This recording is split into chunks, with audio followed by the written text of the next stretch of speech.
ಶಿಡ್ಲಘಟ್ಟದ ಪೌರಾಯುಕ್ತೆಗೆ ಆವಾಜ್ ಹಾಕಿದ್ದ ಬೆಂಕಿ ರಾಜೀವನಿಗೆ big shock. Sidlaghatta ಪೌರಾಯುಕ್ತೆಗೆ ಧಮಕಿ ಹಾಕಿದ್ದ ರಾಜೀವನಿಗೆ ಜೈಲಾಗಿದೆ. ಜೈಲ ಬೇಲ ಅನ್ನುವಂತಹ ಪ್ರಶ್ನೆ ಏನಿತ್ತು, ಆ ಪ್ರಶ್ನೆಗೆ ಉತ್ತರ ಸಿಕ್ಕಿದೆ. ಬೆಂಕಿ ರಾಜೀವನಿಗೆ 14 ದಿನ ನ್ಯಾಯಾಂಗ ಬಂಧನ. ಶಿಡ್ಲಘಟ್ಟ ಕೋರ್ಟ್ನಲ್ಲಿ ರಾಜೀವ್ ಬೇಲ್ ಅರ್ಜಿ ವಜಾಗೊಂಡಿದೆ. ಮಹಿಳಾ ಅಧಿಕಾರಿಗೆ ಬೆದರಿಕೆ ಕೇಸ್ ಗಂಭೀರವಾಗಿ ಕೋರ್ಟ್ ಪರಿಗಣಿಸಿದೆ. 5 ದಿನಗಳ ಕಾಲ ರಾಜೀವ್ನನ್ನ ಕಸ್ಟಡಿ ಕೊಡಿ ಅಂತ ಪೊಲೀಸರು ಕೇಳಿದ್ರು. ವಾದ ಪ್ರತಿವಾದ ಆಲಿಸಿ 14 ದಿನ ಜೈಲು ಶಿಕ್ಷೆಯನ್ನ ಕೋರ್ಟ್ ಸದ್ಯ ವಿಧಿಸಿದೆ. ಅಲ್ಲಿಗೆ 14 ದಿನಗಳಿಂದ ತಲೆಮರೆಸ್ಕೊಂಡು ಓಡಾಡ್ತಾ ಇದ್ದಂತಹ ರಾಜೀವ್ ಗೌಡ ಕೊನೆಗೂ ನಿನ್ನೆ ಅರೆಸ್ಟ್ ಆದ್ರು. ಅದಾದ್ಮೇಲೆ ಅವರನ್ನ ಕರ್ಕೊಂಡು ಬರುವಂತ ಕೆಲಸ ಆಯಿತು. ಈಗ ಇವತ್ತು ಕೋರ್ಟಿಗೆ ಪ್ರೊಡ್ಯೂಸ್ ಮಾಡಿದಂತ ಸಂದರ್ಭದಲ್ಲಿ ಬೇಲ್ ಸಿಗತ್ತಾ ಅಥವಾ ಜೈಲ್ ಆಗತ್ತಾ ಅಂತ. ಯಾಕಂತಂದ್ರೆ ಪೊಲೀಸರು ಕೂಡ ಅವರನ್ನ ಕಸ್ಟಡಿಗೆ ಬೇಕು, ಕಸ್ಟಡಿಗೆ ಕೊಡಿ, ಹೆಚ್ಚಿನ ವಿಚಾರಣೆ ಮಾಡಬೇಕು ಅಂತೇಳಿ. ಯಾಕಂತಂದ್ರೆ 14 ದಿನ ಆಟ ಆಡ್ಸಿದ್ರಲ್ಲ, ಚಳ್ಳೆಹಣ್ಣು ತಿನ್ಸಿದ್ರಲ್ಲ ಪೊಲೀಸರಿಗೆ. ಆ ಸಂದರ್ಭದಲ್ಲಿ ಇವರಿಗೆ ಯಾರ್ಯಾರು ಹೆಲ್ಪ್ ಮಾಡಿದ್ರು ಅವರನ್ನು ಕೂಡ ಅರೆಸ್ಟ್ ಮಾಡುವಂತ ಕೆಲಸವನ್ನ ಸದ್ಯ ಪೊಲೀಸರು ಮಾಡ್ತಾ ಇದ್ದಾರೆ. ಅದರಲ್ಲಿ ಈಗ ಆಲ್ರೆಡಿ ಮಂಗಳೂರಿನ ಉದ್ಯಮಿಯೊಬ್ಬರು, ಆತನನ್ನು ಕೂಡ ವಶಕ್ಕೆ ಪಡೆಯಲಾಗಿದೆ. ಮತ್ತೊಂದು ಕಡೆ ಈಗ ಶಿಡ್ಲಘಟ್ಟ ಕೋರ್ಟ್ನಲ್ಲಿ ರಾಜೀವ್ ಬೇಲ್ ಅಪ್ಲಿಕೇಶನ್ ಕೂಡ ವಜಾ ಆಗಿದೆ. ಪ್ರಕರಣವನ್ನ ಸದ್ಯ ಕೋರ್ಟ್ ಗಂಭೀರವಾಗಿ ಪರಿಗಣಿಸಿ 14 ದಿನಗಳ ನ್ಯಾಯಾಂಗ ಬಂಧನವನ್ನ ವಿಧಿಸಲಾಗಿದೆ. 5 ದಿನಗಳ ಕಾಲ ನಮಗೆ ಕಸ್ಟಡಿ ಕೊಡಿ ಅಂತ ಪೊಲೀಸರು ಕೇಳಿದ್ರು. ಈ ವಾದ ಪ್ರತಿವಾದ ಎಲ್ಲ ಆಲಿಸಿದ ನ್ಯಾಯಾಲಯ 14 ದಿನ ಜೈಲು ಶಿಕ್ಷೆಯನ್ನ ಸದ್ಯ ವಿಧಿಸಿದೆ. ಅಲ್ಲಿಗೆ ಬೆಂಕಿ ಹಚ್ತೀನಿ, ಚಪ್ಲಿಲ್ ಹೊಡಿಸ್ತೀನಿ, ಹಾಗೆ ಹೀಗೆ ಅಂತ ಬಾಯಿಗೆ ಬಂದ ಹಾಗೆ ಮಾತನಾಡಿದ್ದಂತಹ, ನಾಲಿಗೆ ಹರಿಬಿಟ್ಟಿದ್ದಂತಹ ರಾಜೀವ್, ಆತನ ಬೇಲ್ ಅರ್ಜಿ ವಜಾ ಆಗಿದೆ. ಈಗ ಕಂಬಿ ಎಣಿಸಬೇಕಾದಂಥ ಪರಿಸ್ಥಿತಿ ಬಂದಿದೆ. ಅದಕ್ಕೆ ಮಾತನಾಡುವಂಥ ಸಂದರ್ಭದಲ್ಲಿ ತಾವು ಏನು ಮಾತಾಡ್ತಾ ಇದ್ದಾರೆ, ಯಾರೊಟ್ಟಿಗೆ ಮಾತಾಡ್ತಾ ಇದ್ದಾರೆ, ಹೇಗೆ ಮಾತನಾಡಬೇಕು ಅನ್ನುವಂಥ ತಲೆಯಲ್ಲಿರಬೇಕು. ಆ ತಲೆಯಲ್ಲಿಲ್ಲ ಅಂತಂದರೆ ಹಿಂಗೆ ಆಗೋದು. ಯಾಕಂತಂದರೆ ಆತನಿಗೆ ಗೊತ್ತಿರಲಿಲ್ಲ, ನಾನೇನೋ ದೊಡ್ಡ ಪುಡಿಂಗ್ ಅಂದ್ಕೊಂಡು ಆ ಥರ ಆವಾಜ್ ಹಾಕಿದ್ರು ಅಥವಾ ಏನೇ ಆದರೂ ನಾನು ಫೇಸ್ ಮಾಡ್ತೀನಿ ಅನ್ನೋ ಆ ಒಂದು ಕಾನ್ಫಿಡೆನ್ಸ್ ಲೆವೆಲಲ್ಲಿ ಆ ಥರ ಮಾತಾಡಿದ್ರೋ ಗೊತ್ತಿಲ್ಲ. ಬಟ್ ಆದರೆ ಅವರಿಗೊಂದು ಪರಿಕಲ್ಪನೆ ಇರಲಿಲ್ಲ, ನಾನು ಈ ಥರ ಆವಾಜ್ ಹಾಕ್ತಾ ಇದ್ದೀನಿ, ನಾಳೆ ನನ್ನ ಮೇಲೆ FIR ಆಗುತ್ತೆ, ನಾನು ಓಡೋಗ್ಬೇಕಾದಂಥ ಪರಿಸ್ಥಿತಿ ಬರುತ್ತೆ, ಮತ್ತೆ ನನ್ನ ಕರ್ಕೊಂಡು ಅರೆಸ್ಟ್ ಮಾಡ್ತಾರೆ, ಆಮೇಲೆ ಕಂಬಿ ಎಣ್ಸಕ್ಕೆ ಬಿಡ್ತಾರೆ ಅಂತ ಬಹುಶಃ ಅವ್ರಿಗೆ ಗೊತ್ತಿರಲಿಲ್ಲ. ಈಗ ಬೆಂಕಿ ರಾಜೀವನಿಗೆ 14 ದಿನ ನ್ಯಾಯಾಂಗ ಬಂಧನವನ್ನು ಕೋರ್ಟ್ ವಿಧಿಸಿದೆ. ಶಿಡ್ಲಘಟ್ಟ ಕೋರ್ಟ್ನಲ್ಲಿ ವಾದ ಪ್ರತಿವಾದವನ್ನು ಆಲಿಸಿದಂತಹ ನ್ಯಾಯಾಲಯದ ನ್ಯಾಯಾಧೀಶರು ಈ ಒಂದು ಆದೇಶವನ್ನು ಪ್ರಕಟಿಸಿದ್ದಾರೆ. ಬೆಳಗ್ಗಿನಿಂದಲೂ ಕೂಡ ಸಾಕಷ್ಟು ಕುತೂಹಲ ಇತ್ತು. ಯಾಕಂತಂದರೆ ಆತ ಪ್ರತಿದಿನ ಜಾಗ ಚೇಂಜ್ ಮಾಡ್ತಿದ್ದ. ಯೂಶಲಿ ಆತ ಯೂಸ್ ಮಾಡ್ತಾ ಇದ್ದಂಥ ನಂಬರ್ಗಳೇನಿದೆ ಆ ನಂಬರನ್ನು ಸ್ವಿಚ್ ಆಫ್ ಮಾಡಿಕೊಂಡು ಬದಲಿಗೆ ಹೊಸ ನಂಬರ್ ತಗೊಂಡು, ಈ ಲಾಯರ್ಗಳ ಹತ್ರ ಎಲ್ಲ ಮಾತಾಡಬೇಕಂತ ಅಂದರೆ ಬೇರೆ ನಂಬರ್ ಬೇಕೇ ಬೇಕಲ್ಲ, ಅವ್ರ ಹತ್ರ ನಿರಂತರ ಸಂಪರ್ಕದಲ್ಲಿ ಇರಲೇಬೇಕು. FIR ರದ್ದು ಕೋರಿ ಅರ್ಜಿ ಹಾಕಿದ್ರು. ಅದರ ಬೆನ್ನಲ್ಲೇ ಬೇಲ್ ಅಪ್ಲಿಕೇಶನ್ ನಿರೀಕ್ಷಣಾ ಜಾಮೀನಿಗೆ ಅರ್ಜಿ ಹಾಕಿದ್ರು. ಅದೆರಡೂ ವಜಾ ಆಯಿತು. ಅಗೇನ್ ಮತ್ತೆ ಬೇಲ್ ಅರ್ಜಿಯನ್ನು ಈಗ ಶಿಡ್ಲಘಟ್ಟ ಕೋರ್ಟ್ನಲ್ಲಿ ವಜಾಗೊಳಿಸಿರೋದು. ಹೀಗಾಗಿ ಮಹಿಳಾ ಅಧಿಕಾರಿಗೆ ಧಮಕಿ ಹಾಕಿದ್ದಂಥ ಕೇಸ್ ಏನಿದೆ ಅದನ್ನು ಕೋರ್ಟ್ ಬಹಳ ಗಂಭೀರವಾಗಿ ಪರಿಗಣಿಸಿದೆ.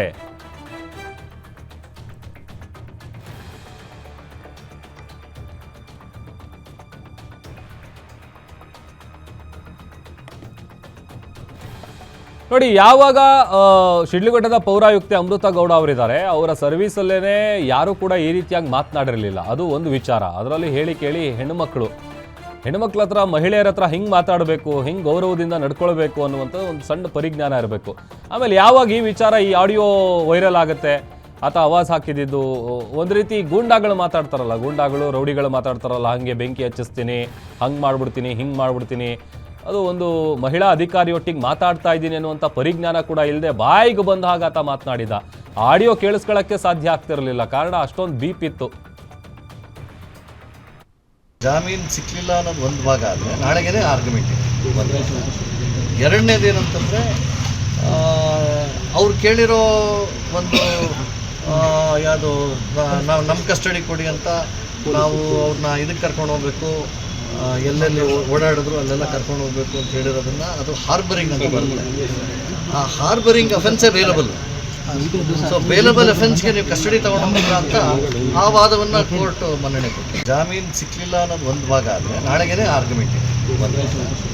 ಎರಡನೇದೇನಂತಂದರೆ ಅವ್ರು ಕೇಳಿರೋ ಒಂದು ಯಾವುದು ನಾವು ನಮ್ಮ ಕಸ್ಟಡಿ ಕೊಡಿ ಅಂತ, ನಾವು ಅವ್ರನ್ನ ಇದಕ್ಕೆ ಕರ್ಕೊಂಡು ಹೋಗ್ಬೇಕು, ಎಲ್ಲೆಲ್ಲಿ ಓಡಾಡಿದ್ರು ಅಲ್ಲೆಲ್ಲ ಕರ್ಕೊಂಡು ಹೋಗ್ಬೇಕು ಅಂತ ಹೇಳಿರೋದನ್ನು, ಅದು ಹಾರ್ಬರಿಂಗ್ ಅಂತ ಬರುತ್ತೆ.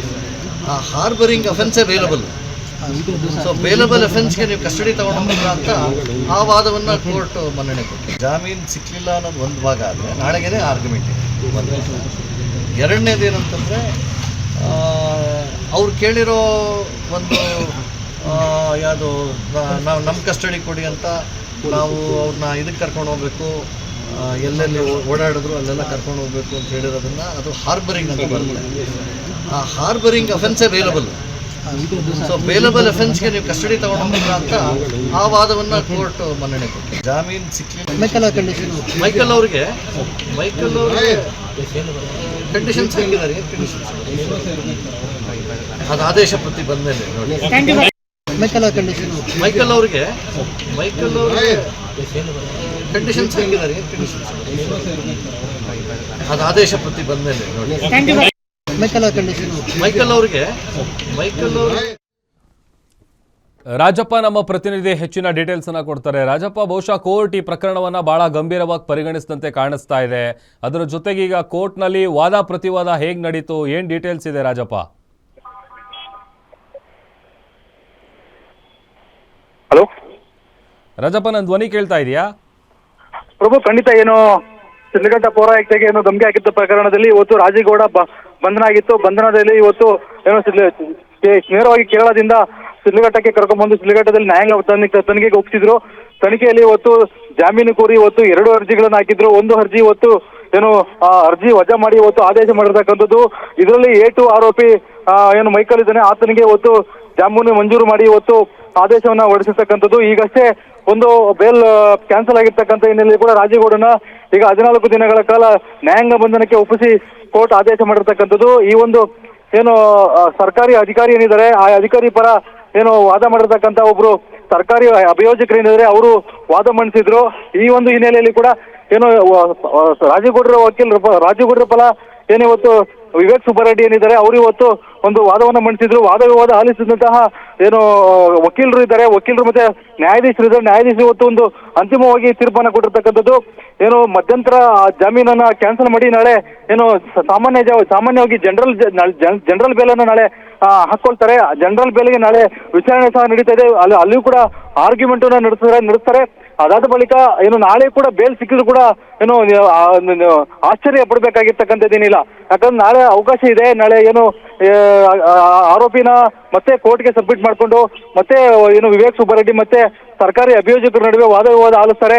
ಏನು ನಿರಂತರ ಜಾಮೀನು ಏನಿದೆ ಅದಕ್ಕೆ ಬೇಕಾಗಿರ್ತಕ್ಕಂಥ ಒಂದು ಸಾಕ್ಷ್ಯ ಆಧಾರಗಳನ್ನ ಒದಗಿಸಿದಾದ್ರೆ ಆ ಆಧಾರಗಳ ಪ್ರಕಾರ ನಾಳೆ ಕೂಡ ಬೇಲ್ ಸಿಗ್ಬೋದು ಅಂತಕ್ಕಂಥ ಮಾಹಿತಿ ಈಗ ಲಭ್ಯ ಆಗಿರ್ತಕ್ಕಂಥದ್ದು. ಈಗ ಶಿಡ್ಲಘಟ್ಟ ಏನು ಕೋರ್ಟ್ ಆವರಣದಲ್ಲಿ ಒಂದು ದೊಡ್ಡ ಹೈಡ್ರಾಮಾ ನಡೀತಾ ಇರ್ತಕ್ಕಂಥದ್ದು. ಏನು ರಾಜೇಗೌಡರ ಒಂದು ಕಾರ್ಯಕರ್ತರು ಜೈಕಾರ ಕೂಗಿ ಒಂದು ದೊಡ್ಡ ರೀತಿಯಾಗಿರ್ತಕ್ಕಂಥ ಒಂದು ಜನ ಸೇರಿರ್ತಕ್ಕಂಥ ಹಿನ್ನೆಲೆ ಕೂಡ ಒಂದು ದೊಡ್ಡ ಒಂದು ಗಲಾಟೆ ಕೂಡ ಹಾಕ್ತಕ್ಕಂಥ ಸಂಭವ ಇರ್ತಕ್ಕಂಥದ್ದು. ಯಾಕಂದ್ರೆ ಸಾಕಷ್ಟು ಜನ ಇಲ್ಲಿ ಜಮಾಯಿಸತಕ್ಕಂಥ ಹಿನ್ನೆಲೆ ಕೂಡ ನೂಕಾಟ ತಲಾಟ ಕೂಡ ಹಾಕ್ತಾ ಇರ್ತಕ್ಕಂಥದ್ದು. ಪೊಲೀಸರು ಸಹ ಆ ಜನರನ್ನ ನಿಯಂತ್ರಿಸತಕ್ಕಂಥ ಕೆಲಸ ಮಾಡ್ತಾ ಇದ್ದಾರೆ. ಜನರನ್ನ ನಿಯಂತ್ರಿಸ್ತಾ ಮಾಡ್ತಕ್ಕಂಥ ಕೆಲಸಗಳು ಪೊಲೀಸರು ಸಹ ಹರಸಾಹಸ ಪಡಬೇಕಾಗಿರ್ತಕ್ಕಂಥದ್ದು. ಏನು ಜನರು ಏನು ರಾಜೇಗೌಡ ಕೋರ್ಟಿಂದ ಹೊರಗಡೆ ಬಂದತಕ್ಕಂಥ ವ್ಯಾನ್ಗೆ ಜನರು ಕೂಡ ಮುಗಿ ಬೀಳ್ತಾರೆ. ಆ ವ್ಯಾನ್ ಡ್ರೈವರ್ ಚಾಲಕ ಯಾವುದೇ ಕಾರಣಕ್ಕೂ ನಿಲ್ಸದೆ ಜೋರಾಗಿ ಅದನ್ನ ಚಲಾವಣೆ ಮಾಡ್ಕೊಂಡು ಹೊರಡ್ತಾನೆ. ಆದ್ರೆ ಇಲ್ಲಿ ಹಿಂದೆ ಬಿದ್ದಿರ್ತಕ್ಕಂಥ ರಾಜೇಗೌಡ ಬೆಂಬಲಿಗರು ಜೋರಾಗಿ ರಾಜೇಗೌಡರಿಗೆ ಜೈ ಜೈ ಜೈ ಅಂತ ಕೂಗ್ತಾರೆ. ಆಗ ಪೊಲೀಸರು ಏಕಾಏಕಿ ಅವ್ರನ್ನ ನಿಯಂತ್ರಣ ಮಾಡಿ ಈಗ ಸದ್ಯಕ್ಕೆ ಪರಿಸ್ಥಿತಿ ನಿಯಂತ್ರಣಕ್ಕೆ ಬಂದಿರತಕ್ಕಂಥದ್ದು. ಪ್ರಭು, ರಾಜಪ್ಪ, ಈಗ ನಾಳೆ ಬೇಲ್ ಸಿಗೋವಂತ ಚಾನ್ಸಸ್ ಎಷ್ಟಿದೆ ಅಂತ? ಪ್ರಭು, ಖಂಡಿತ ನಾಳೆ ಏನು ನಿರಂತರ ಅಂದ್ರೆ ಸಾಮಾನ್ಯ ಬೇಲ್ ಅಂತಕ್ಕಂಥದ್ದು ಈಗ 2 ಬೇಲ್ ಅಪ್ಲೈ ಮಾಡಿದ್ರು. 2 ಬೇಲಲ್ಲಿ ಇವತ್ತು 1 ಬೇಲನ್ನ ಕ್ಯಾನ್ಸಲ್ ಮಾಡಿದ್ದಾರೆ. ನಾಳೆ 1 ಬೇಲು ನಿರಂತರ ಬಂದ ರೆಗ್ಯುಲರ್ ಬೇಲ್ ಅಂತ ನಾವೇನ್ ಕರಿತೀವಿ ಆ ಬೇಲನ್ನು ನಾಳೆ ಅದ್ರ ಸಂಬಂಧಪಟ್ಟಂತೆ ಆರ್ಗ್ಯುಮೆಂಟ್ ನಡೀತದೆ ಮತ್ತೆ ಅದಕ್ಕೆ ಸಂಬಂಧಪಟ್ಟಂತ ಒಂದು ವಾದ ವಿವಾದ ನಡೀತದೆ. ಅದಕ್ಕೆ ಹಾಗಾಗಿ ಏನು ಪಬ್ಲಿಕ್ ಪ್ರಾಸಿಕ್ಯೂಟರ್ ಏನಿದ್ದಾರೆ ಅವರು ಏನಾದ್ರು ಈ ಒಂದು ವಾದ ವಿವಾದ ಮಾಡೋದ್ರಲ್ಲಿ ಜಯಶೀಲರಾದ್ರೆ ಏನೋ ರಾಜೇಗೌಡರಿಗೆ ಮತ್ತೆ 14 ದಿನಗಳ ಕಾಲ ಇದು ನ್ಯಾಯಾಂಗ ಬಂಧನಕ್ಕೆ ಒಪ್ಪಿಸ್ತಕ್ಕಂಥದ್ದು ಕಾಯಂ ಆಗುತ್ತೆ. ಆದ್ರೆ ನಾಳೆ ಏನಾದ್ರು ಪಬ್ಲಿಕ್ ಪ್ರಾಸಿಕ್ಯೂಟರ್ ಅಂದ್ರು ವಾದ ಮಂಡನೆ ಮಾಡೋದ್ರಲ್ಲಿ ವೀಕ್ ಆದ್ರೆ ಮತ್ತೆ ಏನೋ ವಿವೇಕ್ ಸುಬ್ಬಾರೆಡ್ಡಿ ಏನಾದ್ರು ಮೇಲುಗೈ ಸಾಧಿಸಿದ್ರೆ ಏನೋ ಈಗ ಅವ್ರಿಗೆ ಹಿನ್ನಡೆ ಆಗ್ತಕ್ಕಂಥದ್ದು ಇದೆ. ಯಾರಿಗೆ? ಅಮೃತ ಗೌಡರಿಗೆ. ಆದ್ರೆ ಇವಾಗ ಈ ನಾಳೆ ನಡೀತಕ್ಕಂಥ ಒಂದು ವಾದ ವಿವಾದ ಅದ್ರ ಮೇಲೆ ಡಿಪೆಂಡ್ ಆಗ್ತಕ್ಕಂಥದ್ದು ಪ್ರಭು, ಈ ಒಂದು ರಾಜೇಗೌಡರ ಭವಿಷ್ಯ. ರಾಜಪ್ಪ, ಈಗ ಇನ್ನೊಂದು ವಿಚಾರ, ಈಗ 14 ದಿನದಿಂದ ಅಪ್ಸ್ಕ್ಯಾಂಡ್ ಆಗಿದ್ದಾಯ್ತು, ಕೊನೆಗೂ ನೆನೆ ಅರೆಸ್ಟ್ ಆಗಿದ್ದಾಯ್ತು, ಇವತ್ತು ಕೋರ್ಟಿಗೆ ಪ್ರೊಡ್ಯೂಸ್ ಮಾಡಿದ್ದಾಯ್ತು, 14 ದಿನ ನ್ಯಾಯಾಂಗ ಬಂಧನ. ಈಗ ನೆಕ್ಸ್ಟ್ ತನಿಖೆ ಹೇಗೆ ನಡೆಯುತ್ತೆ, ವಿಚಾರಣೆ ತನಿಖೆ ಅದ್ರ ಬಗ್ಗೆ ಹೇಳ್ತಾ ಹೋಗೋದಾದ್ರೆ? ಪ್ರಮುಖ ಅದಕ್ಕೆ ಪೊಲೀಸರು ಕೂಡ 5 ದಿನಗಳ ಕಾಲ ಒಂದು ಕಸ್ಟಡಿಗೆ ಅವಕಾಶ ತಗೊಂಡಿದ್ರು. ಆದ್ರೆ ಕಸ್ಟಡಿಗೆ ಅವಕಾಶ ಕೊಡ್ಲಿಲ್ಲ ಅಂತೇಳಿ ಇದು ಒಂದು ಒಳ್ಳೆ ಶುಭ ಸೂಚನೆ ಅಂತೇಳಿ ಇವತ್ತು ಲಾಯರ್ ಸಹ ಹೇಳಿದ್ರು. ಏನು ಸುಬ್ಬಾರೆಡ್ಡಿ ವಕೀಲರ ಪರ, ಇದು ರಾಜೇಗೌಡರ ವಕೀಲರ ಪರ ಏನಿದ್ರೆ ಸುಬ್ಬಾರೆಡ್ಡಿ ಅವರು ಸಹ ಹೇಳ್ತಕ್ಕಂಥದ್ದು ಈ ಒಂದು ಒಳ್ಳೆ ಬೆಳವಣಿಗೆ ಆಗಿದೆ. ಇವತ್ತು ಏನು ರಾಜೇಗೌಡರನ್ನ ನ್ಯಾಯಾಂಗ ಬಂಧನಕ್ಕೆ ಒಪ್ಪಿಸಿದ್ದು ಒಳ್ಳೆ ಬೆಳವಣಿಗೆ ಆಗಿದೆ. ಏನಾದ್ರೂ ಪೊಲೀಸ್ ಕಸ್ಟಡಿ ಕೊಟ್ಟಿದ್ರೆ ಆ ಪ್ರಕರಣವನ್ನ ಬೇರೆ ಕಡೆ ತಿರ್ಸ್ತಕ್ಕಂಥ ಕೆಲಸವನ್ನ ಪೊಲೀಸರು ಮಾಡ್ತಾ ಇದ್ರು. ಹಾಗಾಗಿ ನ್ಯಾಯಾಂಗ ಬಂಧನಕ್ಕೆ ಒಪ್ಪಿಸಿರ್ತಕ್ಕಂಥದ್ದು ಎಲ್ಲ ಒಂದ್ ಕಡೆ ಸೂಕ್ತವಾದ ಬೆಳವಣಿಗೆ ಆಗಿದೆ ಅಂತೇಳಿ ವಿವೇಕ್ ಸುಬ್ಬಾರೆಡ್ಡಿ ಹೇಳ್ತಾ ಇದ್ರೆ. ಇನ್ನು ಇದಕ್ಕೆ ಸಂಬಂಧಪಟ್ಟಂತೆ ನಾಳೆ ವಿವೇಕ್ ಸುಬ್ಬಾರೆಡ್ಡಿ ಅವರು ಏನೆಲ್ಲ ಮಂಡನೆ ಮಾಡ್ತಾರೆ, ಯಾವ ವಿಚಾರಗಳನ್ನ ಮಂಡನೆ ಮಾಡ್ತಾರೆ, ಯಾಕಂದ್ರೆ ಅವರು ಹೇಳಿದ್ದಾರೆ ಸಾಕಷ್ಟು ವಿಚಾರಗಳಲ್ಲಿ ಹೇಳ್ತಾ ಬಂದಿದ್ದಾರೆ. ನ್ಯಾಯಾಧೀಶರ ಮುಂದೆ ಕೂಡ ತಮ್ಮ ವಾದವನ್ನ ಮಂಡನೆ ಮಾಡಿದ್ದಾರೆ. ರಾಜೇಗೌಡರು ಯಾವುದೇ ರೀತಿಯಂತ ಮ್ಯಾನ್ ಹ್ಯಾಂಡ್ಲಿಂಗ್ ಮಾಡಿಲ್ಲ ಅಥವಾ ಅವರ ಮೇಲೆ ಫಿಸಿಕಲ್ ಫೋರ್ಸ್ ಮಾಡಿಲ್ಲ. ಹಾಗಾಗಿ ಅವರು ಕೇವಲ 3ನೇ ವ್ಯಕ್ತಿಗಳನ್ನ ಆಕೆ ಮುಖಾಂತರ ಏನು ಸರ್ಕಾರಿ ಅಧಿಕಾರಿ ಏನಿದ್ರೆ ಅವ್ರ ಮುಖಾಂತರ 3ನೇ ವ್ಯಕ್ತಿಗಳನ್ನ ನಿಂದನೆ ಮಾಡಿದ್ದಾರೆ. ಹಾಗಾಗಿ ಇದಕ್ಕೆ ಅವ್ರ ಬೇಲೆಬಲ್ ಅಫೆನ್ಸ್ ಇದು. ಹಾಗಾಗಿ ಅವ್ರು ಬೇಲ್ ಕೊಡಬೇಕು ಅಂತೇಳಿ ವಕೀಲರು ಅವ್ರ ಪರವಾಗಿ ಮಂಡನೆ ಮಾಡ್ತಾರೆ. ಆದ್ರೆ ನ್ಯಾಯಾಧೀಶರು ಇದನ್ನ ಯಾವ ರೀತಿ ತೆಗೆದುಕೊಂಡು ಈ ಪ್ರಕರಣ ಈಗಾಗಲೇ ಇದು ಕೇವಲ ಒಂದು ಪ್ರಕರಣ ಆಗಿಲ್ಲ, ಇದು ಒಂದು ನ್ಯಾಷನಲ್ ಲೆವೆಲ್ ಇಶ್ಯೂ ಆಗಿರೋದ್ರಿಂದ ಇದನ್ನ ಸೂಕ್ಷ್ಮವಾಗಿ ಗಮನಿಸ್ತಕ್ಕಂಥ ಕೋರ್ಟ್ ಯಾವ ರೀತಿ ತೀರ್ಮಾನ ತಗೊಳ್ತಾ ಇದೆ ಅಂತಕ್ಕಂಥದ್ದು ನಾವು ಕಾದು ನೋಡಬೇಕಾಗಿರ್ತಕ್ಕಂಥದ್ದು. ಪ್ರಭು, ಓಕೆ, ಥ್ಯಾಂಕ್ ಯು ರಾಜಪ್ಪ. ನಾಳೆ ವಾದ ಆಗುತ್ತೆ, ಪ್ರೊಸೀಜರ್ ಹೇಗಿದೆ? ವಾದ ಆದ್ಮೇಲೆ ತೀರ್ಪು ಯಾವತ್ತು ಬರುತ್ತೋ ಆವತ್ತು ಬಹುಶಃ ನಾವು ಬಂಧನದಿಂದ ಆಚೆ ಬರ್ತೀವಿ. ಸರ್, ಈಗ ನಾಳೆ ಬೇಲ್ ಸಿಗುವ ನಿರೀಕ್ಷೆ ಇದೆಯಾ ಸರ್? ನಾಳೆಗೆ ಇದೆ, ನಾಳೆಗೆ ವಾದಕ್ಕೆ ಹಾಕಿದ್ದಾರೆ. ಸೊ ಆದ್ರಿಂದ ನಾವು ಅದು ಹೇಳಿದ್ವಿ, ಈ ಸೆಕ್ಷನ್ ಅಪ್ಲೈ ಆಗಲ್ಲ. ಯಾಕೆಂದ್ರೆ ಬೇಲ್ ಸಿಗದಿರೋಂಥ ಸೆಕ್ಷನ್ ಅವ್ರು ಹಾಕಿದ್ದಾರೆ ಬರ್ತದೆ. ಇನ್ನು ಉಳಿದ ಸೆಕ್ಷನ್ ಅಪ್ಲೈ ಆಗ್ಬೋದು, bailable section. But non bailable ಸೆಕ್ಷನ್ನ ಅವರು ನಮ್ಮ ಮೇಲೆ ಒಂದು ರಿವೆಂಜಿಂದ ಹಾಕಿದ್ದಾರೆ ಅಂತ ನಾವು ವಾದ ಮಾಡಿದ್ದೀವಿ. ಸೊ ಅದನ್ನು ಕೂಡ ಆಲಿಸಿ ಕೊಟ್ಟು ಒಂದೇನಂತಂದ್ರೆ ಅವರು ಪೊಲೀಸ್ ಕಸ್ಟಡಿ ಕೇಳ್ತಾ ಇರೋದು ಸಮಂಜಸವಲ್ಲ, ದಯವಿಟ್ಟು ರಿಜೆಕ್ಟ್ ಮಾಡಿ ಅಂತ ಒಂದು ಭಾಗ. ಇನ್ನೊಂದು ಭಾಗ ಬೇಲ್ ಕೊಡಿ, ಇಂಟ್ರಿಮ್ ಬೇಲ್ ಕೊಡಿ ಅಂತ ಕೇಳಿದ್ರು. ಕೋರ್ಟು ಅವ್ರಿಗೆ ಪೊಲೀಸ್ ಕಸ್ಟಡಿ ಕೊಟ್ಟಿಲ್ಲ, ಜುಡಿಷಿಯಲ್ ಕಸ್ಟಡಿ ತಿರಸ್ಕರಿಸಿದ್ದಾರೆ. ಪೊಲೀಸರು ಕೇಳಿರೋ ಪೊಲೀಸ್ ಕಸ್ಟಡಿಯನ್ನು ತಿರಸ್ಕರಿಸಿ ಅವಶ್ಯಕತೆ ಇಲ್ಲ, ಯಾಕೆಂದರೆ ಸಾಕ್ಷ್ಯಾಧಾರಗಳನ್ನ ಕಲೆ ಹಾಕಿದ್ದಾರೆ ಅಂತ ಹೇಳಿದ್ದಾರೆ. ಎರಡನೇದು